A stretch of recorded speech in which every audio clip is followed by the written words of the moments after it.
But we begin this morning with that new legal battle over President Trump's mass deportations. The administration removed several members of what they claim are a Venezuelan gang by evoking a law from 1798, even after a judge tried to block it. The president doubled down on the deportations from Air Force One yesterday. Take a listen to this. They invaded our country. So this isn't, in that sense, this is war. In many respects, it's more dangerous than war because, you know, in war, they have uniforms. You know who you're shooting at. You know who you're going after. These are people that came out. They're walking our streets. Meanwhile, the president of El Salvador, Nayib Bukele, tweeted this: "Oopsie, too late." That's in response to a judge trying to block the deportation order over the weekend. He took to X with this tweet, which is reminiscent of what President Trump likes to do using social media. So let's get to CBS News White House reporter Aaron Navarro. He's got the latest from the White House. So Aaron, we didn't set this up. Like, give the audience an understanding of exactly who the administration is saying these people are, what they did, and what comes next.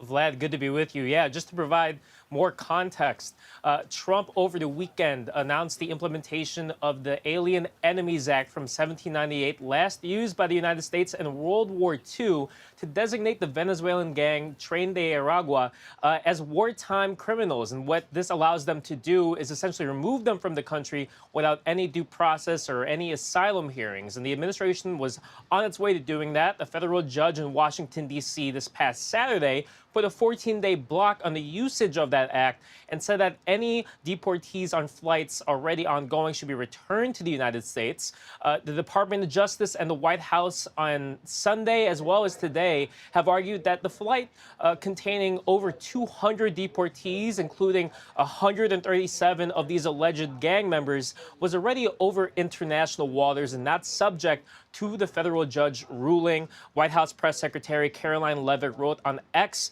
this morning that the order, quote, had no lawful basis, and said a single judge, quote, cannot direct the movements of an aircraft carrier full of foreign alien terrorists. We also heard from White House border czar Tom Homan talking about these flights this morning. Take a listen to what he had to say.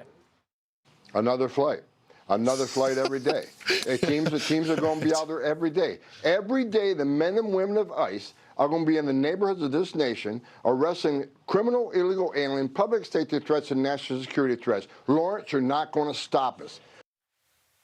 Homan's sound there already indicates, and from what we've seen from White House officials so far and from President Trump, that they are not backing down on these flights that they are sending and kind of setting up a potential constitutional challenge. So, Aaron, just again for context, are any of these alleged gang members American citizens? Are any of these alleged gang members, have they been convicted of any crimes? Because we say that they are alleged gang members, but we have no context to provide or proof of that information, do we? Right, and that's some of the questions we still have for the White House going into today. How did they designate these as gang members? Some reporting has shown that potential tattoos on these migrants is one sign.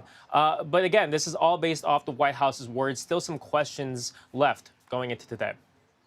Aaron Navarro reporting from the White House for us this morning. Aaron, thank you very much. CBS News legal reporter Katrina Kaufman is in Studio 55. She's an attorney as well as a journalist, so she's going to provide some important details and context for us. So how does this law work, Katrina, and how is it being used in this particular case? Vlad, as you and Aaron were just talking about, this is a law that was evoked in 1798, and it's supposed to be used by the president when we're in a declared war or in circumstances where there's an invasion or predatory incursion by a foreign nation or government on the U.S. And then it then gives the president the authority to detain and deport citizens of that hostile nation. Now here, Trump has said that this gang, Tren de Aragua, is essentially equivalent to a foreign government, that they operate as one, that they have close ties to the Maduro regime. And using that, he's then saying he can use this law to deport these people from the United States. Anyone over the age of 14 who they say is a member of the Tren de Aragua gang. All right. So now, again, context matters. If you are someone in this country, an American citizen, and you're looking at what is happening, you're saying, hey, I have no sympathy for gang members who commit heinous acts in this country. And if they're not American citizens, I'm okay with the president of the United States deporting them, because that's what he said he would do on the campaign trail. So the question becomes, what is the judge who tried to prevent this from happening saying? I mean, he says, for one, that they cannot deport these people, that this needs to be more closely examined because, Vlad, the way this is being interpreted is so broad that people should realize it could have a much wider impact if Trump is able to apply the law in this way. You know, saying that a gang is a foreign government. Who else will he define as a foreign government? Or the Justice Department also argues this very low bar for what could be classified as an invasion. I believe it's just the arrival of people or things that aren't wanted. I mean, this could apply to any immigrant. So, you know, there's real dangers here for people outside of this group of Venezuelans. And as you and Aaron were talking about, we don't even really know if these are gang members. It's alleged that they are, but case history suggests there should be an allowance for judicial review to make sure that these really are enemy aliens affiliated with that group, if we can even say that they fall under the law at all. So that's important. Those are important details, that the president and his administration can designate anybody that they don't like or that they disagree with in this capacity. So the question becomes, this judge tried to prevent it.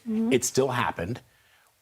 Is there any recourse now? I mean, you know, I'm just thinking back in days of yore, before the rise of Donald Trump and the unbalancing of the way things work in Washington, which, let's face it, some of his supporters welcome, there were people who would be held accountable for doing something that they shouldn't have done. If a judge, if you move these people out of the country and a judge said you couldn't do it, whoever made that decision, and I know the president ultimately, the buck stops there, but there are layers between the president and those decision makers.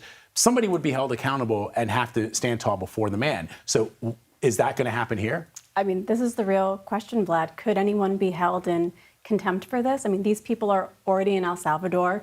It doesn't seem like it's possible to bring them back now, but what are the repercussions of this going to be? What the president's office is saying is that he is the authority here. He has the right to declare this. It's a political question, not up for judicial review. Obviously, the judicial branch says otherwise. Really quickly before you go, the president tweeted something that I don't think I've ever seen before, which is that the pardons from President Biden are null and void. President of the United States, a pardon's a pardon. Am I right about that? I haven't seen that, but my understanding is that a pardon is a pardon. Once it's done, I don't believe that that can be reversed. I don't think there's any precedent for that I'm aware of, but I'll have to look into it. Yeah, it's a thing that I think a lot of people are talking about this morning, because it doesn't really seem as if it's something that's doable, but you never know. Because as you just pointed out, this action with these alleged gang members happened even though the judicial system, which is the bulwark against illegal actions in this country or actions that are done without the approval of a judge, has been done anyway. So we'll have to see how it all breaks down. With Trump, things are always unprecedented. You got that right. Katrina, great way to end the segment. Thank you very much as always. Thank you. Appreciate it.